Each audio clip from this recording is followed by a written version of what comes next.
Porque o chefe Diego Macan, que geralmente está na cozinha, hoje está aqui na sala. E aí eu tô achando muito legal, porque a gente nunca fez isso antes, a gente sempre conversa lá e não aqui. É diferente. Diferente, eu tô achando ótimo. Pra mim é sempre extremamente diferente, porque até na minha casa eu recebo as pessoas na cozinha, nunca na sala. Parece casa de mineiro, né? É assim que funciona. Mineiro, eu falo pela minha casa. Tem a escada da sala, a sala bonitinha, mas em casa é todo mundo pela cozinha. O pessoal já passa até pelo corredorzinho E já vai direto para a cozinha. É, e isso faz parte do nosso papo aqui hoje. Ah, é? Foi assim que eu comecei. Então, como que a cozinha, já que a gente está falando de cozinha, como que a cozinha entrou na sua vida? Ó, eu tenho algumas na família, né? Algumas inspirações, que nem eu já falei sempre. Mamãe e titia aqui minha que vieram. Minha mãe, minha tia, minha avó, que sempre cozinhou muito. Meu Vó pai, Nena. a avó Nena sempre cozinhou muito. Meu pai cozinha muito. E minha mãe, ela cozinha bem, mas ela não gosta de cozinhar. Então era assim, tinha que fazer alguma coisa diferente, era meu pai que ia para a cozinha. E aí meu pai fazia e fazia sem receita, fazia por prazer, por estar ali cozinhando. Tem uma carne com abóbora que o meu pai faz ainda hoje, que ele sempre fez desde que a gente era pequena, que é divino. Podia trazer o papai para cozinhar. Eu vou trazer meu pai para cozinhar aqui, ele adora isso. E aí eu peguei gosto. E aí quando eu saí da casa dos meus pais, na minha casa, eu sempre cozinhava, sempre fazia algo diferente e sempre recebia os meus amigos na cozinha. Preparava toda a mise en place, que eu não sabia que era uma mise en place, eu só deixava tudo separadinho, esperava o convidado chegar e aí nós íamos para a cozinha e começávamos a cozinhar. Tinha almoço de família, era eu que cozinhava. Tinha reunião de família, era eu que cozinhava.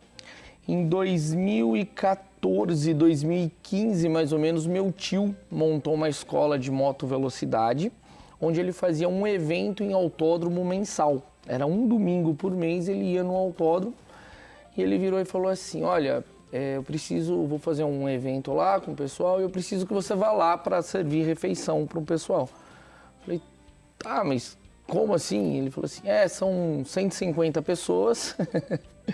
E eu preciso ter um almoço lá pra eles. 150, como se fosse assim, tá chegando mais 5? Eu falei assim, tio, eu não cozinho. Ele falou, cozinha? Você que cozinha? Olha as coisas que você faz. Eu falei, não, mas cozinhar em casa é uma coisa, profissionalmente é outra. Ele falou, não, vai que vai dar certo. Vá com food truck que vai dar certo. Eu nunca tinha entrado em um food truck, nunca tinha nada. Um amigo meu tinha um. Eu fui lá para conhecer, para ver, e falei assim, ô Michel, e aí, como que é isso? Ele falou, vem aqui, eu vou te mostrar. Mas por que você quer saber? Eu falei, porque eu acho que eu vou ter que comprar um, porque meu... Ele falou assim, não, leva o meu. Olha que legal. Eu vou te emprestar o meu, você faz um, vê se dá certo. Como que você vai comprar sem saber se dá certo? É aí que eu falo a importância das amizades. Eu falei, tá bom, vamos lá testar. Fui, fiz, deu super certo. Aí eu chamei a minha irmã, que era minha sócia até então, nessa época, em um empório, a gente tinha um comércio. E eu falei assim, vamos comprar um? Ela falou assim, não, a gente não tem nem dinheiro para investir aqui. Eu falei assim, vamos fazer o seguinte, a gente faz um empréstimo. E aí, o que ele está fazendo, ele vai ser pagando, vai ser... Poxa, é um hobby que eu tenho cozinhar, tá dando certo, né? Nós fizemos lá, você viu que foi legal, você também gosta desse universo. Então deu certo o evento. Deu certo, deu super certo. Ela foi e te ajudou? Foi me ajudar. A gente sempre foi envolvido com lance de moto, de velocidade, sempre gostamos de moto. Então vocês estavam num ambiente que vocês Foi o que eu falei para ela, um ambiente bacana, de um assunto que a gente gosta e eu ainda cozinhando, que era algo legal que eu gostava de fazer. Ela falou, tá bom. Fizemos um empréstimo, montamos um truck. Primeiro evento que nós voltamos aí com o nosso truck, com meu tio, foi em Interlagos, em São Paulo, em dezembro de 2015. Aí meu tio virou e falou assim, nossa, muito legal, bacana, só que deixa eu te falar, a gente vai abrir uma concessionária em Campinas agora, e nós vamos ficar até maio sem fazer evento nenhum. Logo depois que vocês compraram? Logo depois que eu comprei, a gente ia ter 5 meses, que a minha proposta para minha irmã era, vamos comprar e ele vai ser pagando. Aí a gente ia ter que prover recurso próprio para poder... Aí eu falei assim, não, a gente vai ter que dar um jeito. Liguei para minha síndica no dia seguinte, falei assim, olha, posso fazer um evento aqui no condomínio? Ela assim, como assim? Eu falei, eu vou vir com um food truck que eu tenho. E isso era um trabalho secundário até então, né? Porque a gente ainda tinha um empório. Falei assim, e aí a gente vai fazer uma rodada de lanche aqui e tal, o pessoal me conhece no condomínio. Ela falou, pode. Marcamos uma sexta-feira à noite e fizemos. Aí eu falei, bom, então esse é o esquema. Comecei a olhar na minha agenda quem eram os meus amigos que moravam em residenciais fechados e comecei a ligar para cada um. Falei, posso falar com o teu síndico? Quando eu assustei, nós tínhamos os 5 meses fechado. Uau!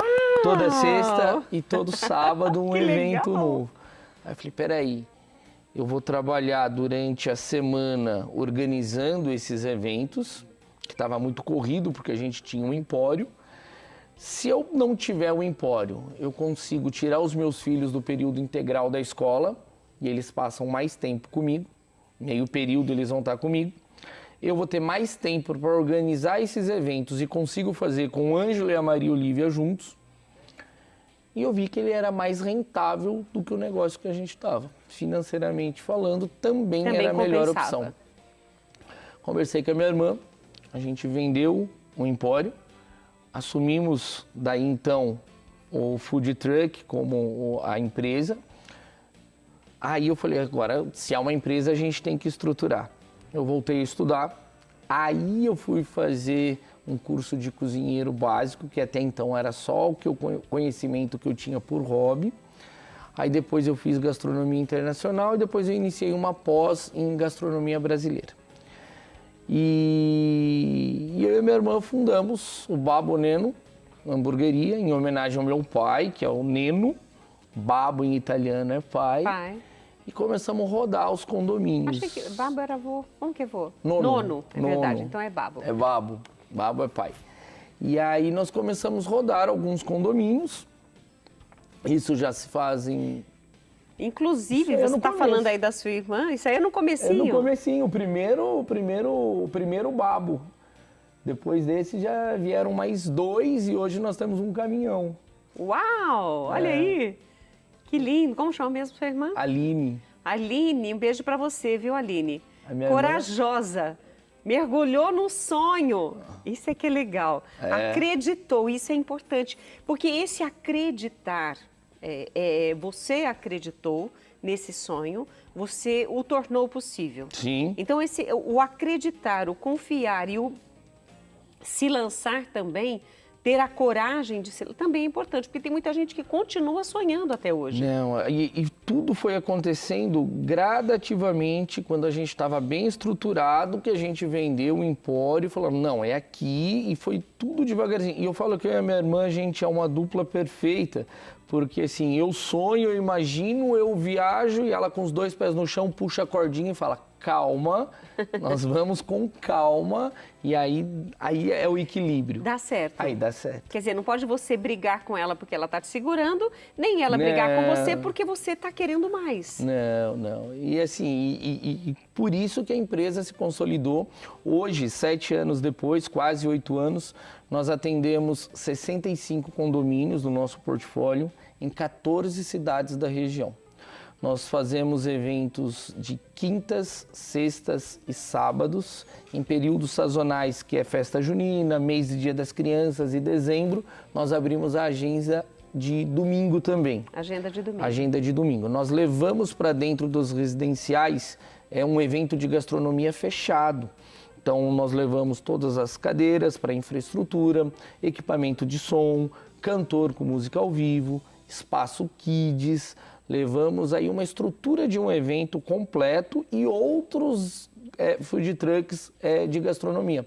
Então, nós levamos o pessoal de churros, que é do Churros Cairós, chopp artesanal, levamos gastronomia oriental, crepe, porções de boteco. A variação daquilo que vocês não fazem. Aquilo que a gente não tá. Um evento desse, por final de semana, entre os agentes intervenientes, locação de cadeira, música, espaço kids, monitor, atendimento, pessoal, enfim, a equipe toda que nós movimentamos no final de semana, nós conseguimos trabalhar diretamente na economia de pelo menos 25 famílias. Olha, isso é importante, quer dizer, não é só para você. Não. Você dividiu essa oportunidade com outros profissionais.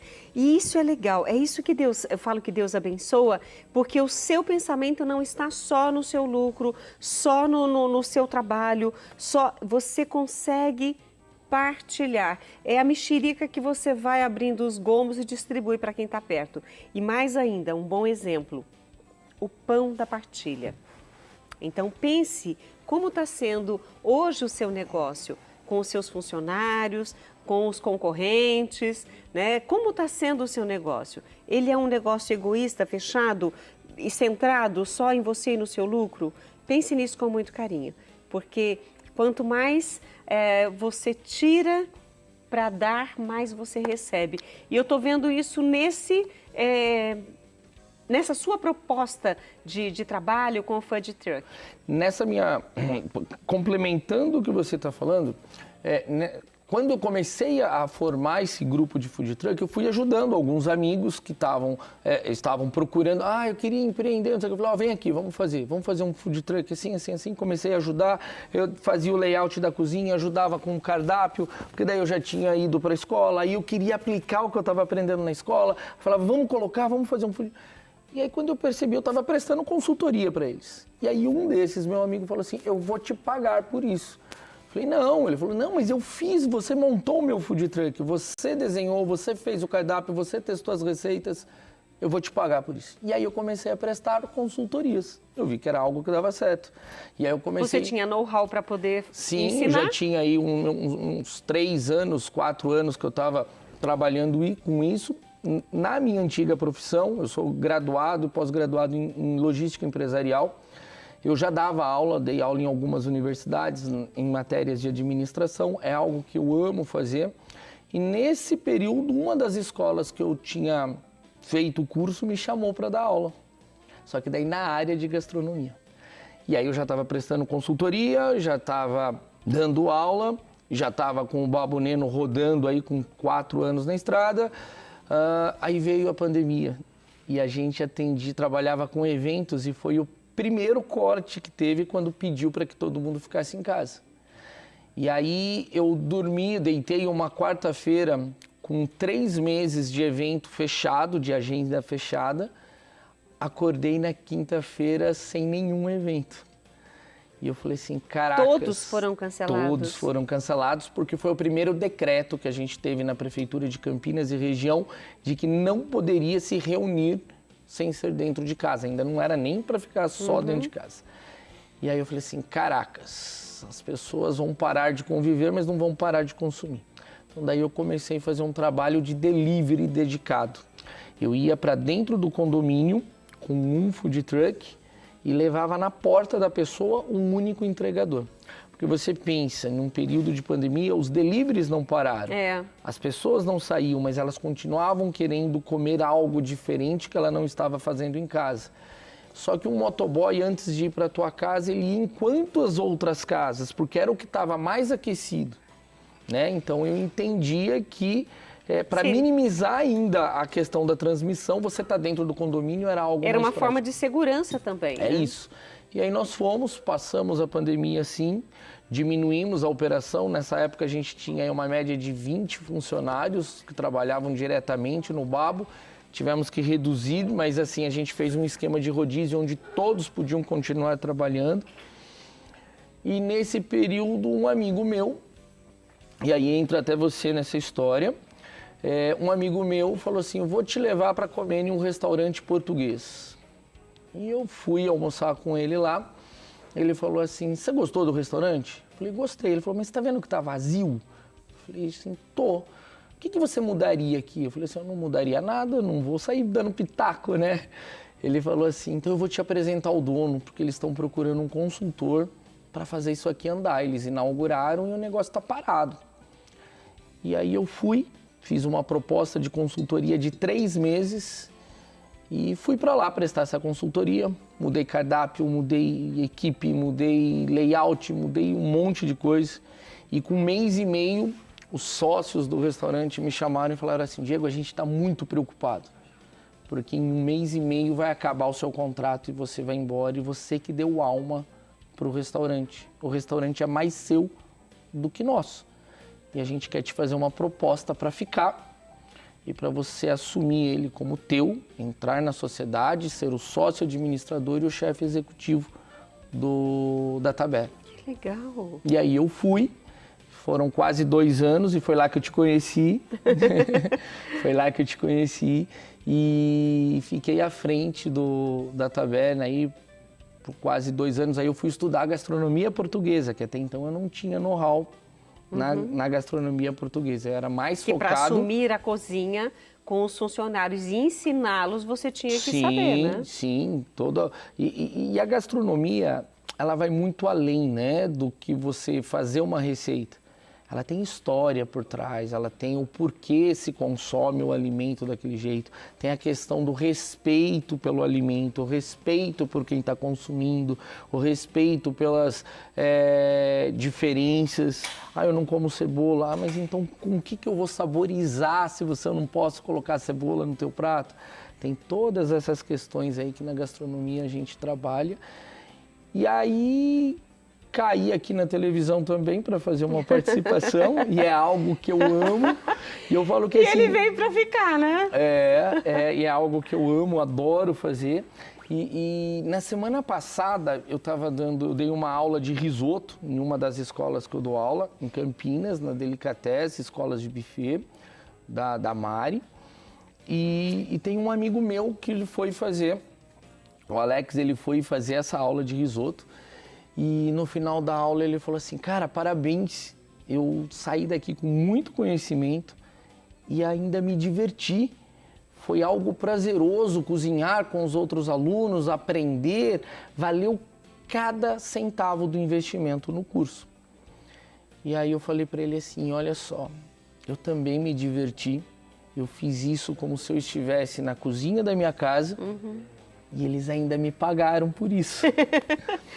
Essa é a parte boa. Aí ele respondeu para mim assim, e é algo que faz todo sentido hoje. Trabalhe com aquilo que você ama e o trabalho nunca vai ser obrigação, você nunca vai trabalhar. Você não trabalha nem um dia quando você faz o que você gosta, e é isso que acontece comigo hoje. E eu vivo isso aqui. Mas o interessante que o Diego colocou, que ele veio para cá para fazer uma participação, acabou fazendo muitas receitas, muitas participações, e destas participações ele acabou ficando, assumindo o quadro Receitas do Coração. E como é para você? Você disse que para assumir a cozinha portuguesa, você fez curso para entender a culinária portuguesa. Agora, cada semana é um desafio diferente aqui. É fazer com que aquele prato seja igualzinho ao que a pessoa tem a sua memória degustativa, né? A memória gustativa. Então ela tem aquela memória, ela fica sentindo, só de sentir o cheiro, ela sente o sabor. Como é para você fazer as receitas ficarem iguaizinhas? É um desafio cada uma delas. Quando eu recebo a receita, a primeira coisa que eu peço para a produção é por que essa é a receita do coração? Eu quero a história, eu quero o contexto. Porque primeiro eu mergulho naquele mundo, o porquê que aquilo pode ser o porquê é a receita do coração daquele telespectador, daquela pessoa. E daí eu fico me imaginando naquela situação, eles sempre descrevem quando comiam. Eu lembro na primeira temporada, uma das que mais me marcou foi uma polenta que o pai fazia para as filhas quando elas chegavam da escola em dias de chuva. Olha só, então elas já sabiam que começava a chover na escola, eu sabia que ia ter polenta em casa. Então eu ficava imaginando aquilo, ficava imaginando aquela cena para tentar colocar ali o máximo de emoção possível, o máximo de... E é o que você faz hoje. E é o que eu faço hoje. Testo as receitas antes com isso. Então, você chegou a testar o bolinho de chuva ou hoje vai ser uma surpresa? Esse bolinho de chuva vai ser uma surpresa. Aí eu tô aqui pensando, gente, o chefe Diego ainda não testou o bolinho, mas a Laís, que é quem come os bolinhos, estará presente no momento da receita, porque ela se lembra da mãe fazendo para os filhos e tem todo um contexto também. E aí vai ser um grande desafio, porque ela vai ter que comer e falar, olha, é igual da minha mãe ou não. Ou não é. São os desafios que estão colocando para mim cada vez mais.